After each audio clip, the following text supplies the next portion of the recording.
I mean, we would tell your parents to shop at nicer places, but your mom is so poor she can't even pay attention. Welcome to Watch Mojo, and today we're counting down our picks for the top 20 times South Park characters roasted each other. Butters, where did you get that kind of smart mouth? For this list, we'll be looking at wisecracks, insults, jabs, and other great potshots aimed at fellow characters from this show. We're only including roasts aimed at specific individuals and excluding insults towards celebrities, as well as from the feature-length movie. Which burn gave you the most laughs? Let us know in the comments. Hey Mojoholics! For a chance to win cash prizes, play our live daily trivia challenges every day at 3 p.m. and 8 p.m. Eastern only at WatchMojo.com/play. Number 20. Cartman's mom laughs at the boys' insults. It's all too common for good friends to rib each other, all in good fun. But on more than one occasion, as we'll come to see, Cartman has been the butt of the joke. And as much as his mom thinks he's the perfect little boy, even she succumbs to laughter once in a while. Such was the case during Season 3's Halloween-themed episode. After claiming Eric isn't fat, just big-boned, Kyle comes around with a real zinger that puts Leanne in stitches. Come on, fat ass, we have to go. Hey, don't call me fat! As often as she comes to his defense, we love seeing her join in on the laughter.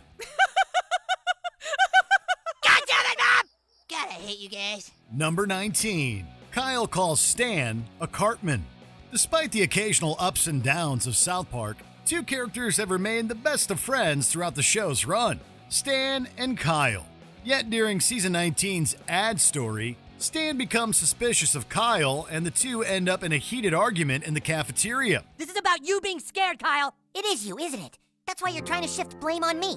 That's very Cartman of you, Stan. With Butters, Kenny, and Cartman all watching, Kyle turns the dial up to 11 by comparing Stan to Cartman, to which Eric responds with, Oh, that's low. From there, we're treated to Stan literally sounding like Cartman as a fistfight breaks out. Not only is the insult a low blow for Kyle, but the fact that Cartman agrees with him makes it even better. Number 18.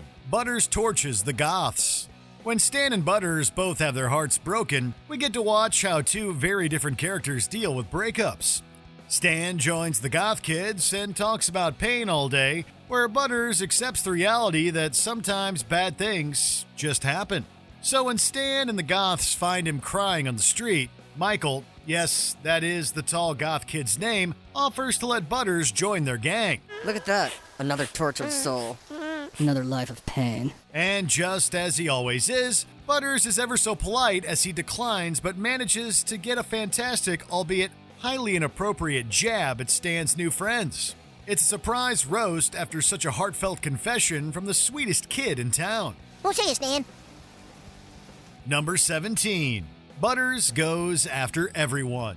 Speaking of Butters, did you know he's Hawaiian? Neither did we until he went full-on Hulk against his classmates. Butters, what on earth has gotten into you? I don't know, Dad. I'm just pissed off, I guess. Forever depicted as the nicest and most innocent character in town, he beats up a fellow classmate apparently for no reason. When the boy tries to talk to him, we get one of the best teardowns the show has ever seen. Well, you don't know everything because your best friend is a kid who thinks the entire planet revolves around him and he only cares about his image. He rips into Kyle, Stan, Cartman, and even Jimmy in a back-and-forth hallway rant.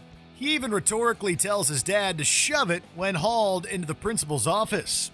We love angry Butters, but we also love how even when he's berating people, he never uses even the smallest piece of profanity. How considerate. Number 16. Cartman and people who are less fortunate. For those who've watched the show long enough, you'll know how often Cartman makes fun of poor people. It started as far back in Season 1 when he cracked jokes about Kenny's family living in a cardboard box. Since then, he's made countless jabs at Kenny's expense, only to find himself in a similar situation. Season 15's The Poor Kid gives audiences countless cracks about people in financial distress, but with a twist. My mom is so poor she waves around a popsicle and calls it air conditioning. With Kenny's family in foster care, Eric is now the poor kid in town. And how does he cope with it? By relentlessly mocking himself until he can find a new target. It's entertaining to hear him faux insult himself and his mom. Well, we all know he has something else in mind. Let's hear it for Jacob Hallery, guys. His mom is so poor she cuts coupons out to be institutionalized. Number 15. Cartman roasting the nanny. The first mistake Leanne made was thinking a reality TV nanny was going to tame Cartman down. I know he's out of control, but you don't know what it's like. The next one was thinking Eric was ever going to be even remotely civil to her. After the nanny takes his Xbox, he insults her, spits in her mouth, and keeps on trucking. Yet it's when she starts her heart-to-heart that we really see how bad Cartman can get. The truth is, nobody ever wanted to have babies with you. Isn't that it? Always the mom's maid, never the mom. What starts as a polite conversation between them quickly nosedives as Eric quietly roasts her social and maternal relationships to the point where she's disgusted and leaves. No wonder it took a dog trainer to get him under control. Number 14. Screw you guys, I'm going home. Okay, so we know this is more of a catchphrase than a roast, but come on. In the earlier days of South Park, Cartman would often utter this phrase as a way of flipping off just about anyone, whether it was his friends, the teachers, or even Jennifer Aniston's Miss Stevens. Screw you guys, I'm going home. Good! You deserve to die, you little bastard! When Eric has had enough, he blows them off with one simple sentence, turns his back, and is on his way. Far more polite than some of the other entries on this list. It cuts through everything else and just gets to the point. Screw you guys. We love this roast. Okay, that does it. Screw you guys, I'm going home. Number 13. Girls volleyball. Sometimes a good jab is a finely crafted joke that builds up over the course of a conversation. Then, just at the right moment, you deliver the punchline and all the waiting becomes worth it. Other times, we're presented with a fast quip that comes out of nowhere and surprises everyone. The latter was the case when Stan poked fun at girls volleyball, giving Cartman and the other boys a great laugh. Dude, girls volleyball isn't a joke. Jokes are hard and require skill. What makes this even better, however, is Stan's reaction when he realizes his girlfriend Wendy is the butt of the joke. Looks like Stan forgot the golden rule of comedy. Know your audience. Dude, Wendy plays volleyball. Did you know that? I don't think you knew that. Number 12. Butters and sports. Butters doesn't get football, and he tells this to his friends, proclaiming that's why he's terrible at playing it. In a quick retort, Stan makes it clear that Butters just outright sucks at all sports. Boy, I just don't get football. Guess that's why I suck at it. You don't suck at football, Butters. You suck at all sports. This alone is a fantastic little jab, but it's Stotch's comeback that we never saw coming. Unlike how other characters would react, Butters agrees with Stan and makes the insult even worse. Clearly oblivious to its real meaning, he refers to Cartman's suggestion about working in a massage parlor.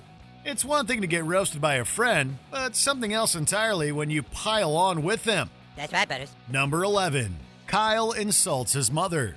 What would you do to sustain peace in the Middle East? When a prank of Cartman's inadvertently unites Christianity, Judaism, and Islam, Kyle is forced to endure whatever Eric wants of him, all in the name of peace.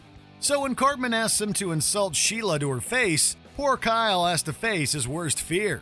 Not only does he already have issues standing up to his mother, but now he has to rag on her at Cartman's whim. Mom? Hi, Bubby. Mom, there's something I need to tell you. What is it, Kyle? Kyle drops some pretty brutal descriptive language about his mother. Oh, my God. Miss Broflovsky, are you okay? Does he always talk to you like that? It's not just funny, but we can't help but wonder if after everything she's put him through, somehow Kyle actually enjoyed the rare moment. I'm okay with this, Stan. Number 10. I wish Jaden Smith was my son. If you were to pick the most random insult to say to your own kid, this line is the last thing anyone would have ever thought of. The whole thing comes from the fact that Stan has locked out all of the true crime programming on television with a code his parents can't figure out. Randy shows up at Stan's door, begging him to give him the answers, all while trying to explain why these crime shows aren't harmful. Stan, this is just an investigative crime show. Adults like documentaries. Only someone like Stan's father could come up with the most ridiculous of insults, all in the name of wanting to watch documentary TV. You're a lousy kid. I wish Jaden Smith was my son. Number 9. Butters roasting his grandma. Butters roasts his grandmother in an episode called Butterballs. Is it just us, or does anyone else smell turkey? Either way, our beloved Stotch Boy once again shows how he's probably one of the most profound children in this town. After having been repeatedly assaulted both physically and psychologically by his grandmother, Butters finally gets his say. Thinking she's asleep, Butters delivers a brutal but chillingly truthful takedown of his grandmother's actions. But since then, all I have is just a kind of dark, empty feeling. And then I realized that's how you must feel. All the time. As he describes how she's eventually going to die angry at the world, Butters will still be there. It strikes fear into her eyes with nothing more than the real, unadulterated truth. I'll come just to show you that I'm still alive and I'm still happy. And you'll die. Being nothing but you. Night, Grandma. Number 8. Stan's Band Moop. Take 4 9-year-olds with no real musical talent and throw them in a band. Unless you've got some prodigies in there, odds are you're not going to hear Grammy-worthy music without some practice. Such was the case for Stan, Kenny, Kyle, and Cartman with their band Moop. Like other kids their age, they just want to play and have fun. So when Randy hears all the racket, instead of trying to help or support their efforts, all they get is a sarcastic retort. Stan, are you okay? Yeah, Dad, we're just rehearsing our band. Oh, I thought a group of Vietnamese people were having their intestines pulled out through their mouths. Suggesting that the sounds of human torture were comparable to Moop's music, however, might be going a little too far. Number 7. Something to suck on. Eric has been using this catchphrase as a means of insulting anyone who crossed his path unfavorably. He said it to Garrison in the movie. He spouted it off to his impersonator when he tried to extort him for more money. He even tries the line on his new teacher, only to have her respond in a positive nature, shocking both him and the rest of the class. Present them. What? What makes this a great roast is how Cartman seems to find new and interesting ways to deliver it to those who have it coming. Number 6. A large behind. Having won a contest, Cartman's going to appear on TV along with Kathy Lee Gifford. I'm gonna be on television. I'm gonna be on television. Wanting to get in shape, he starts eating copious amounts of a bodybuilding supplement, triggering massive weight gain. Eric is, of course, proud of how bulky he's become, but Kyle isn't having any of it. Whoa, Cartman. Talk about wide load. While first referring to him as a wide load, it's what follows next that's the real burn. Inspired by a scene from the original The Spirit of Christmas short, Kyle insinuates that casual pedestrians would exclaim profanities at him for being so large. Cartman, you're such a fat ass that when you walk down the street, people go, God damn it, that's a big fat ass! Not only is it funny, but it's a great nod to the original. Number 5. Christmas Ham. Fun fact, George Clooney apparently sent out hundreds of copies of the original South Park short, The Spirit of Christmas. We had heard, oh, George Clooney's a big fan, and we're like, that's cool, because we had heard a lot of people that were big fans, but George was like cool enough to like really embrace us. Not only did this short serve as the inspiration for our previous entry, but it also gave us another awesome burn at Cartman's expense. Just as Stan is trying to deliver his speech about the true meaning of Christmas, Eric piles on and insists it's all about ham. Without even blinking, Stan yells back at him, reciting the exact same insult Kyle had used earlier. Christmas still is about one very important thing. Yeah, ham. No, not ham! It's yet another variation on a standing theme around Eric, but that doesn't make it any less of a jab. Number 4. Sand in places. Have you ever been to a beach and returned home only to feel like you've brought all of the sand back with you? Depending on where it sticks, you can find yourself itchy, scratching, or even outright irritated at it getting everywhere. Jeez, you're a little irritable, Kyle. What's the matter? You got some sand in your vagina? This becomes a running gag throughout the South Park Season 5 premiere, as Cartman blames Kyle's recent irritability on him having sand stuck somewhere. Each time Eric delivers the line, Kyle becomes even more infuriated, spurring Cartman to come up with even better ways to make the roast cook. You guys, look here. In this Nancy Drew mystery, Nancy goes to the beach and gets sand trapped in her shoe. This could explain how Kyle got it in his vagina. Cartman, this is serious. So am I, Kyle. If that sand in your vagina doesn't get released, you could become a walking time bomb. Number 3. Cartman's Butters impression. In an otherwise middle-of-the-road episode, fans are treated to one of the best moments of the entire series. After being grounded for having illegal liposuction, Butters sneaks out with the boys while Cartman promises to impersonate him if his parents call. All right. I'll stay here and answer the phone for you. But you don't sound like me. But you don't sound like me. Inevitably, they do. And Cartman, as Butters, delivers what is arguably the funniest impersonated lines of dialogue ever spoken on the show. What?